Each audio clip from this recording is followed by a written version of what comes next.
Welcome to Recovery Radio by Landmark Recovery with your host, Zach Crouch. In this program, we'll discuss the root causes and treatments of alcohol and substance addiction, speak with experts in related fields, and help navigate the road to recovery. Now, here's the host of Recovery Radio, Zach Crouch. Hey everybody, welcome to another episode of Landmark Recovery Radio. Today, I have Dr. Chris Kerrigan joining us on the show. Dr. Kerrigan is a double board certified physician in internal medicine and addiction medicine practicing in Ventura, California.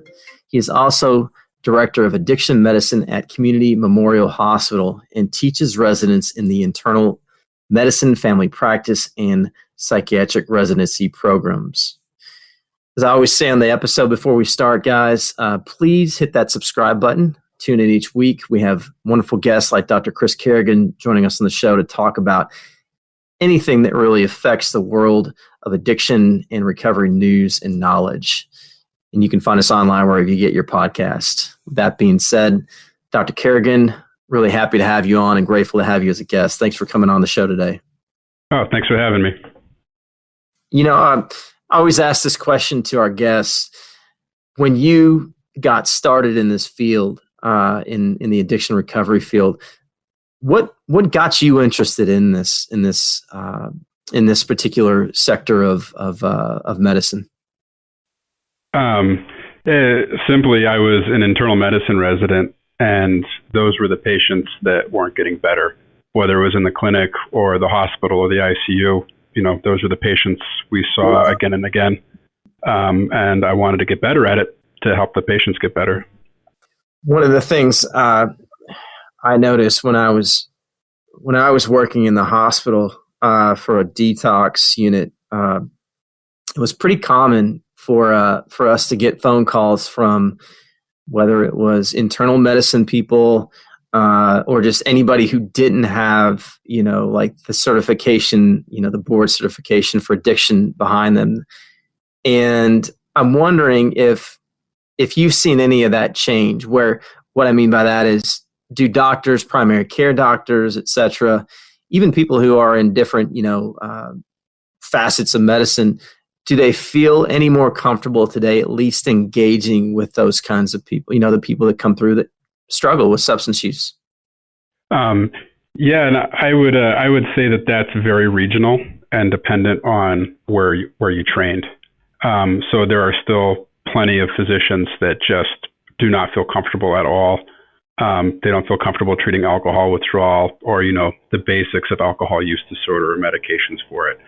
You know, and on the flip side, there's internal medicine programs like at Boston Medical Center, where you have to do a full month of addiction training to finish your internal medicine residency. So it's really become program dependent and really geographically dependent. Interesting. You know, and I'm not going to put you on the spot here, but I'm curious from your perspective, at least, what are doctors so afraid of? You know, what comes to mind? What are things that you've heard from maybe other of your colleagues or people that you've come across say about working with this population?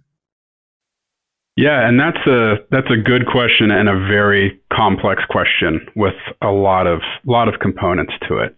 And it definitely is an issue where most doctors, you know, particularly primary care physicians or primary hospital physicians, just don't want anything to do with it. And a big part of that is that you really, in most medical schools and residency programs, don't get any exposure to it. And it's a common complaint amongst physicians that, you know, I don't see this at all. And then as soon as I get into regular practice, it's all I see. And, you know, part of that is that a lot of residency programs have specifically shielded doctors from these patients because they're considered not good teaching cases. But what I feel has been the biggest factor, and they've actually studied this, Massachusetts General Hospital, Harvard Medical School did some great studies on this, is that the way we talk about patients with substance use disorder actually leads to an unconscious bias. And if you compare hospitals or, you know, even staff, even if they're highly trained in substance use disorders, if you refer to patients as an addict or you say their urine is dirty or, you know, the patient needs to get clean. All these terms are a way of dehumanizing the patient, and subconsciously physicians actually start to not think of the patients as human anymore. And it's really sad, and they're not aware of it, but it's kind of where we've come in the past 30 years. I'm curious.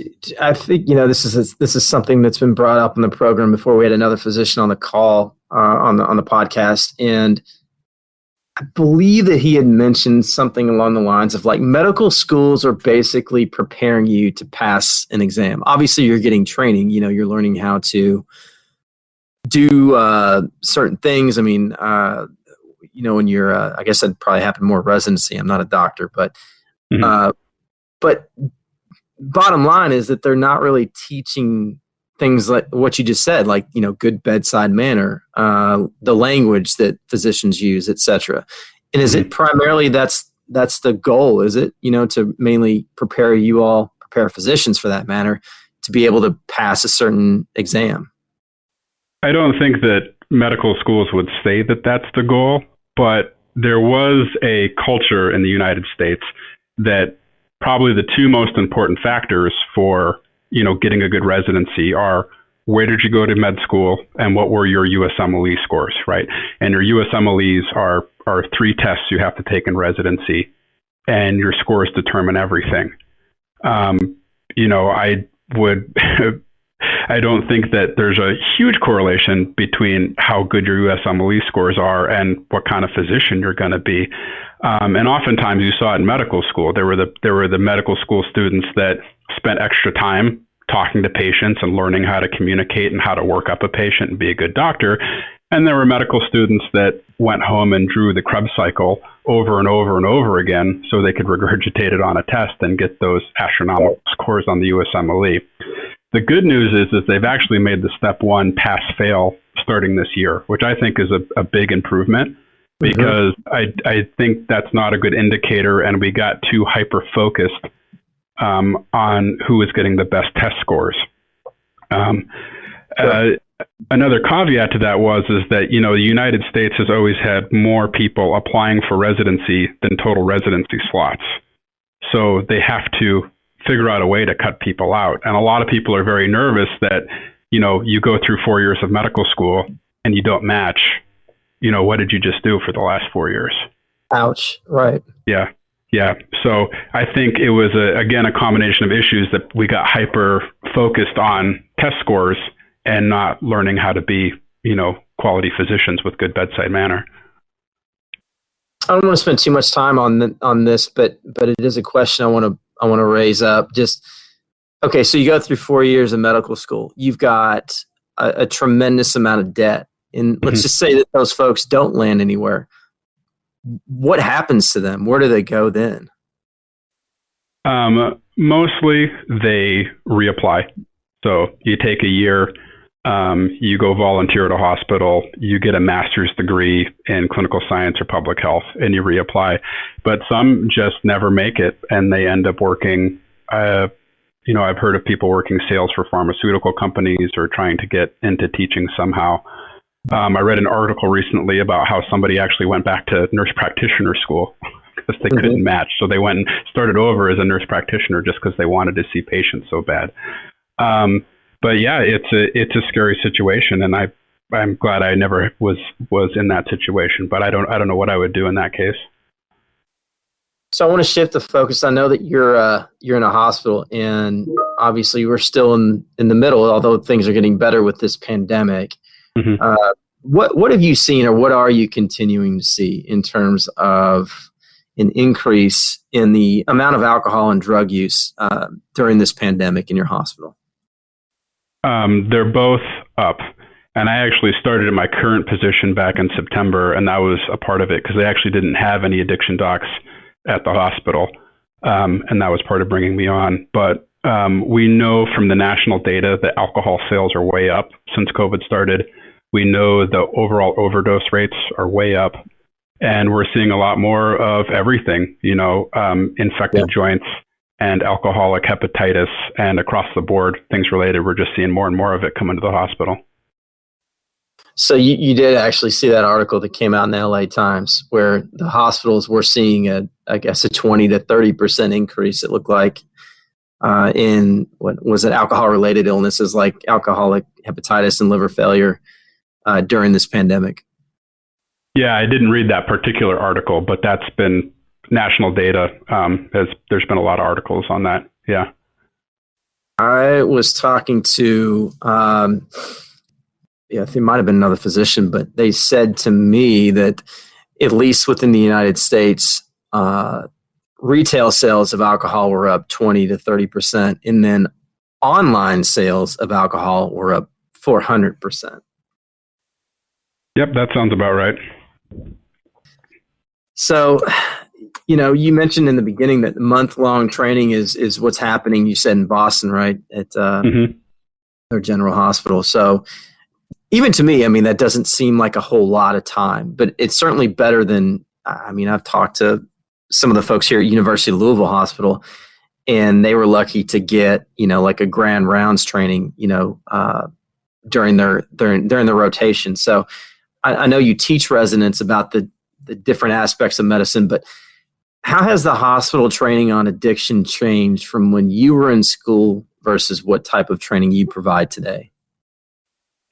Unfortunately, not a whole lot. And I wasn't in school that long ago, so it hasn't been a whole lot of time. But unfortunately, it's very program dependent. And certain programs, just want nothing to do with it. I interviewed with certain programs that said, we will not expose you to our residents. We don't want them learning about it. They have to learn the medicine first, was the term I heard a lot. And that was when, before I came to where I'm at now, I wanted to speak with the faculty of the programs because I wanted to make sure I was going to a place that didn't have so much of a stigma and wanted their residents exposed and to learn how to manage this. And then, I'm an internist, and one of our primary roles is internal medicine physicians are able to take adults that are admitted to the hospital and take care of them, get them better, and then get a follow-up plan, where someone can manage their chronic diseases. And 22% of patients hospitalized have an active substance use disorder. So theoretically, what we learn in medical school and the tests we take, 22% of the questions should be involving a substance use disorder of one form or another. But it's just not like that on our internal medicine boards or our USMLE exams. It's just not commonly taught. And then in residencies, again, it's not standard or required curriculum across the country. So it just, for me, it kind of begs the question, then what are we missing? There's still an opioid epidemic that's going on, and it's gotten worse, right, during this pandemic. So, what are we missing? So why is there better training? I think, it's multifactorial, and again, it was viewed as a criminal problem and a judicial problem, which is totally untrue. And it was just kind of ignored, and it was passed around. And a lot of these patients know what it's like for their primary care physician says this is a psych problem and sends them to psychiatry, and then psychiatry says this is a chronic pain syndrome and sends them to anesthesiology. And anesthesiology sends them back to internal medicine, and nobody wants to take this on. And for a long time, we kind of viewed it as a subsection of psychiatry. And you can argue if that was good or bad or not, but the positive trend is that we made addiction medicine an official fellowship about 10 years ago when you could get board certified in it and complete a fellowship in it. And since then, the vast majority of new addiction medicine or new addiction fellowships haven't been so much addiction psych. They've been mostly addiction medicine. So now internists and some family practitioners are really starting to get in the game. And internists are better at communicating with internists because we went through a very similar training with other internists, whereas psychiatry and medicine are always kind of, different teams, different styles and things like that. And there is a group of committed internal medicine, hospital physician, primary care physicians across the country that are completing fellowships and are really pushing for change, expansive change. And it's not going as fast as we could, but I think that was probably the most important step towards getting this. And then having a group of people trained like me to just normalize it, to treat it like medicine. Because for me, it's like type 2 diabetes. Opioid use disorder and type 2 diabetes, I work up the same way, and I think about them very similarly. Both chronic illnesses.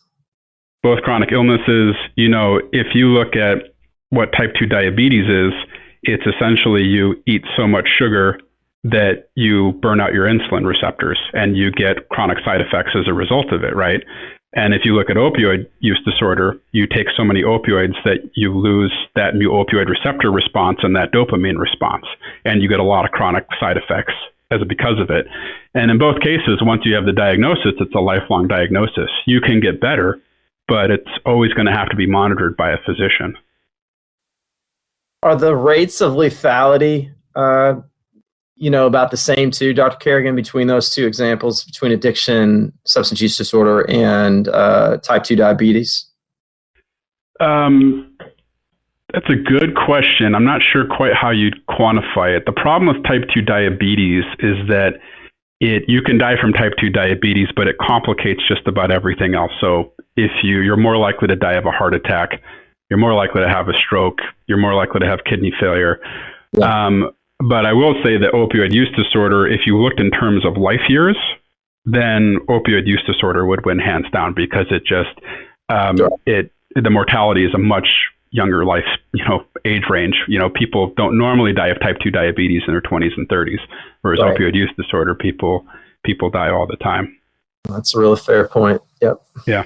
I was thinking too, just, you brought up something interesting, because I think stigma is something that we talk a lot about on this program. Mm-hmm. And correct me if I'm wrong, but it sounded like before you started your job at your current position, you did a lot of interviewing and sort of visiting with groups of physicians at different hospitals, different organizations. Mm-hmm. And before you started, you wanted to identify if there was stigma present in that organization, right? And yes. I'm curious, how did you go about determining whether or not there was or wasn't stigma? It's tough, but you essentially just lay out what you want to do and that you want to work with residents, and you lay out your theory behind addiction medicine, and you say, hey, this is a disease. These patients are in and out of the hospital. The way you fix it is you get them into treatment. That's how you keep patients out of the hospital. And you talk about it like it's type 2 diabetes. And I use that, comparison all the time, or congestive heart failure. When you use that model, patients mostly get better. And you try and get a feel, because there's a lot of hospitals around the country that have simply decided, well, let's just be really rude to these patients so they don't come back. And they wouldn't officially make that their policy, but that's their unofficial policies. These patients don't want to get better. I don't know why they're here, so let's not. And I feel like a lot of my patients, in one form or another, have experienced that, where there's often a few hospital systems around, but they're mistreated, when they go to the emergency room or when they get admitted, and they often end up leaving before their treatment's done. And it's kind of every hospital doesn't want to deal with it, so who can be the rudest to the patients? I'm curious, just in your time so far at the hospital, have you been able to affect some positive change, either great or small, with regard to this, what you just brought up, which is basically that there really does need to be a different approach in these different hospitals, in the ERs on up? Yeah, and I would say yes. Not as fast as I would have liked, but I think COVID had to take priority, which I totally understand and agree with, because I kind of started right before a major surge in California of COVID, and we were just completely overwhelmed. And I was actually pulling extra COVID doctor shifts, even though I was in an addiction med doc, I was pulling extra shifts as a COVID doctor. But yes, there of course are some physicians that are harder than others to change or don't want to change. But I can say the management here has been very supportive, and the teaching programs have been very engaged and want me involved with the residents. And, I worked individually with the obstetrics department and the hospital medicine department and some of the primary carers that are really motivated. They know it's an issue. It affects the whole community. They see that, when you don't treat addiction medicine, homelessness gets worse. criminal activity gets worse, human trafficking gets worse. It's the best chance we have to really make our community a better place, and doctors are the only ones that can do it. You not the only ones that can do it, but you need the help of a physician in order to get the standard of care necessary. But they're starting to change, and I'm happy I came here. I think it's going to be good work. Good stuff, man. I'm curious too, just because of this pandemic, and I would say people's general hesitation to go to a hospital during COVID. What have you seen? Are you seeing fewer addiction-related patients in the hospital, or has it increased because of the pandemic? I'd say we're seeing more just because people are using more. In my experience, at most hospital systems, most patients with substance use disorder don't go to the hospital unless they absolutely have to. People have to be real sick in order to come in. Otherwise, people generally try and avoid it, which is too bad. And not all hospital systems are like that. But, you can't walk into most emergency rooms and say, I'm struggling with cocaine or heroin use. What do I do?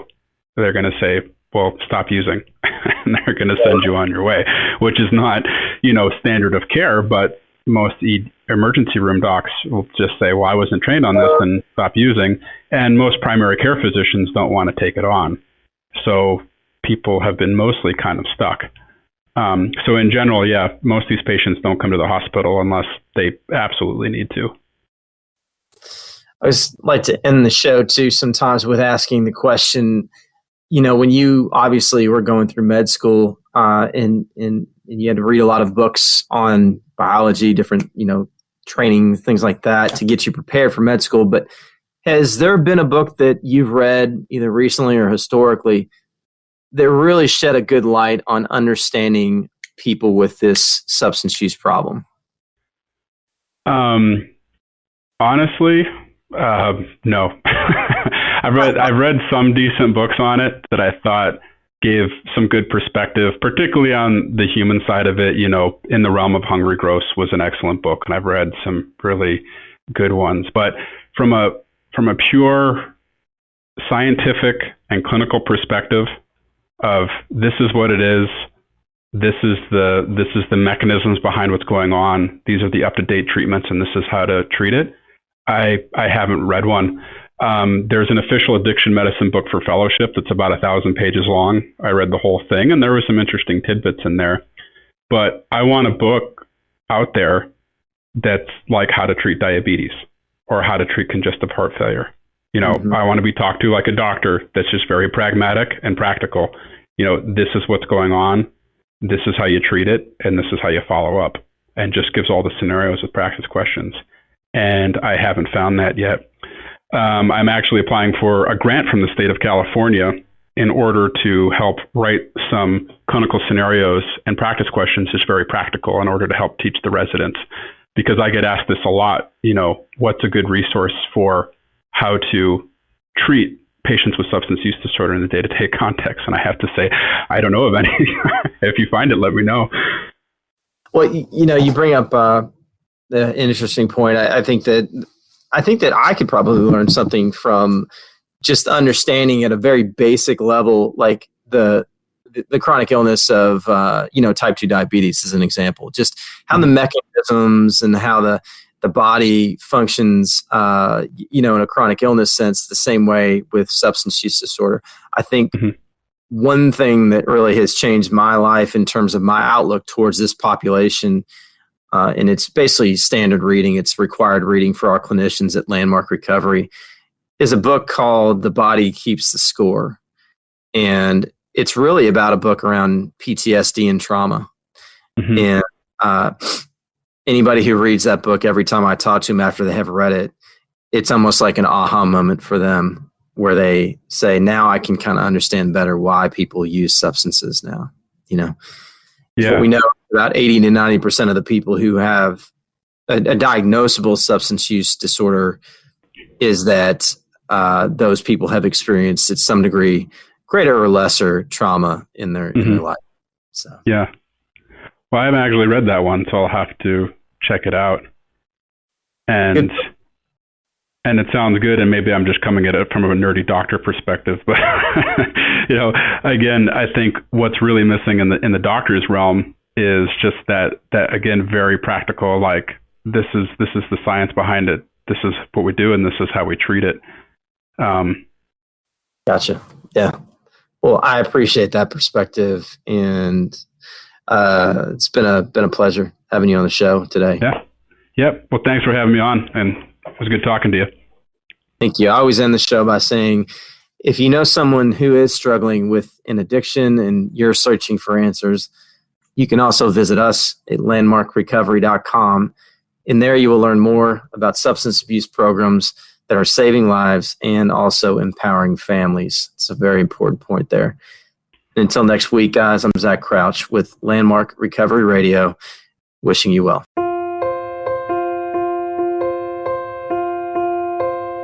Thank you for tuning in to Recovery Radio. New content for this program is available every Tuesday at 12 noon Eastern Time and 9 a.m. Pacific Time, with all episodes available on demand on the Voice America Health and Wellness channel and through our content partners, iTunes, Stitcher, TuneIn, and Google Play Podcasts. Please remember to subscribe, rate, and review so we can continue to create quality content to help save 1 million lives in the next 100 years. You don't need to struggle through addiction alone. Live the life you dreamed on the road to recovery.